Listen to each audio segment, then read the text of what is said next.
सभी को जय श्री राम। आज हम बात करेंगे पंचकोशीय शरीर के ज्ञान की यात्रा को आगे बढ़ाते हुए प्राणमय कोश के अंतर्गत आसन सिद्धि के पार्ट 2 की। जिस किसी ने भी इसका पिछला भाग नहीं देखा है तो कृपया वह अवश्य देख लें। तो देर न करते हुए आइए शुरू करते हैं। जब आसन सिद्ध हो जाता है तब सारे द्वंद्वों की समाप्ति हो जाती है और द्वंद्वों से उत्पन्न अशांति की भी समाप्ति हो जाती है। जब शरीर सच में सुख में होता है, विश्रांत होता है, शरीर की लौ कंप नहीं रही होती है, बिल्कुल स्थिर होती है, कोई गति नहीं, अचानक जैसे समय रुक गया हो, कोई हवा नहीं चल रही है, प्रत्येक चीज बिल्कुल स्थिर शांत, शरीर में कोई उत्प्रेरणा नहीं, हिलने डुलने की कोई वो नहीं, स्थिर, केवल स्थिर, गहन रूप से संतुलित, शांत, मौन, अपने स्वभाव में स्थिर। उस अवस्था में सभी द्वंद्व समाप्त हो जाते हैं। द्वंद्वों के कारण उत्पन्न अशांति समाप्त हो जाती है। क्या तुमने कभी ध्यान दिया है कि जब तुम्हारा मन अशांत होता है, तुम्हारा शरीर भी अशांत होता है और बेचैन होता है, तुम चुपचाप नहीं बैठ सकते। जब तुम्हारा शरीर बेचैन होता है तब तुम्हारा मन भी मौन नहीं रह सकता। ये दोनों जुड़े हुए हैं। पतंजलि अच्छी तरीके से जानते हैं कि शरीर और मन दो चीजें नहीं है। तुम शरीर और मन दो में बटे हुए नहीं हो, शरीर और मन एक ही चीज है। तुम साइकोसोमेटिक हो, तुम मनोशरीर हो। शरीर केवल तुम्हारे मन का आरंभ है और मन तुम्हारे शरीर का अंतिम छोर के सिवाय और कुछ भी नहीं। दोनों एक ही घटना के दो पहलू हैं, वे दो नहीं है। जो कुछ भी शरीर में घटता है वह मन में भी घटता है, जो कुछ भी मन में घटता है वह शरीर में भी घटता है। वे साथ साथ चलते हैं। इसलिए शरीर पर इतना जोर है, क्योंकि अगर तुम्हारा शरीर विश्राम में नहीं है तो तुम्हारा मन भी शांत नहीं बैठ सकता। और यदि शरीर के साथ शुरू करना ज्यादा आसान होता है, क्योंकि वह सब बाहरी पर्व हैं। मन के साथ शुरू करना बहुत कठिन होता है। बहुत से लोग मन के साथ प्रारंभ करते हैं और उसका प्रयास भी करते हैं और वे असफल हो जाते हैं, क्योंकि उनका शरीर सहयोग ही नहीं करता। कै से प्रारंभ करके धीरे धीरे आगे बढ़ना हमेशा अच्छा होता है। सबसे पहली बात तो व्यक्ति को शरीर से प्रारंभ करना चाहिए। यदि तुम शरीर की शांत अवस्था को उपलब्ध हो जाते हो तो अचानक तुम पाओगे कि मन भी स्थिर हो रहा है। मन हमेशा दाएं बाएं डोलता रहता है और पुरानी घड़ी के पेंडुलम की तरह। और यदि पेंडुलम को ध्यान से आप देखो तो तुम मन के विषय में बहुत कुछ जान सकते हो। और जब पेंडुलम बाईं तरफ जा रहा होता है तो प्रकट में वह दाईं ओर जाने के लिए ऊर्जा इकट्ठा कर रहा होता है, किंतु असल में दाईं तरफ जाने की शक्ति वह इकट्ठी कर रहा होता है।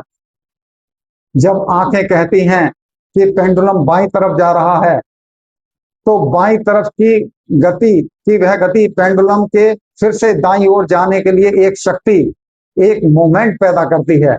और जब वह दाईं तरफ जा रहा होता है तब वह बाईं ओर जाने के लिए एक शक्ति को इकट्ठा कर रहा होता है।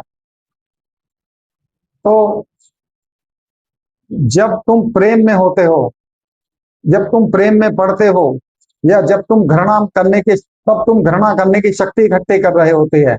जब तुम घृणा कर रहे होते हैं तब तुम प्रेम की शक्ति इकट्ठी कर रहे होते हैं। जब तुम सुखी का अनुभव कर रहे होते हो तब तुम दुखी होने के लिए ऊर्जा इकट्ठी कर रहे होते हो। और यदि तुम दुखी का अनुभव कर रहे हो तब तुम सुखी होने के लिए शक्ति इकट्ठी कर रहे होते हो। इसी भांति मन डोलता रहता है। तुम्हारा मन निरंतर एक अति से दूसरी अति में डोलता रहता है, बाईं ओर से दाईं ओर और दाईं ओर से बाईं ओर। मध्य में कभी नहीं होता, जबकि उसे मध्य में होना चाहिए, और मध्य में होना ही वस्तुतः होना है। दोनों अतियां बोझिल होती हैं, तब तुम आराम से नहीं रह सकते। आराम होता है बिल्कुल मध्य में, मध्य में बोझ नहीं होता। ठीक ठीक मध्य में तुम निर्भर होते हो।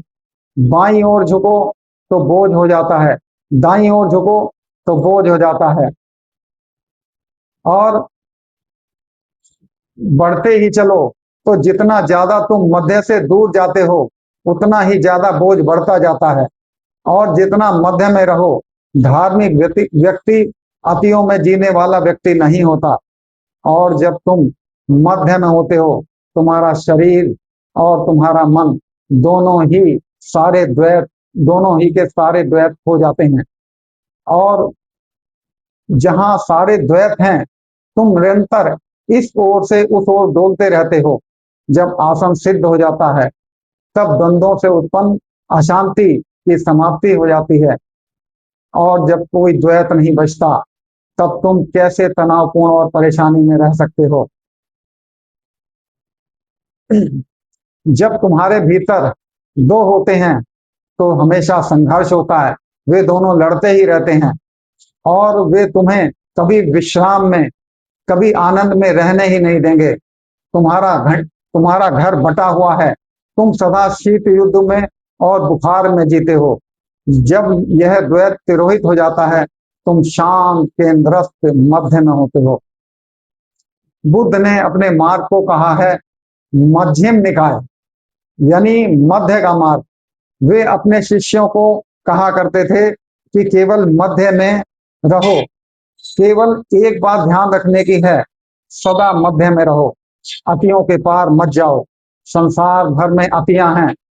कोई निरंतर स्त्रियों के पीछे दौड़ रहा है, फिर एक दिन वह सारी भाग दौड़ करके थक जाता है, और जब वह थक जाता है तब वह संसार को छोड़ देता है और वह सन्यासी हो जाता है।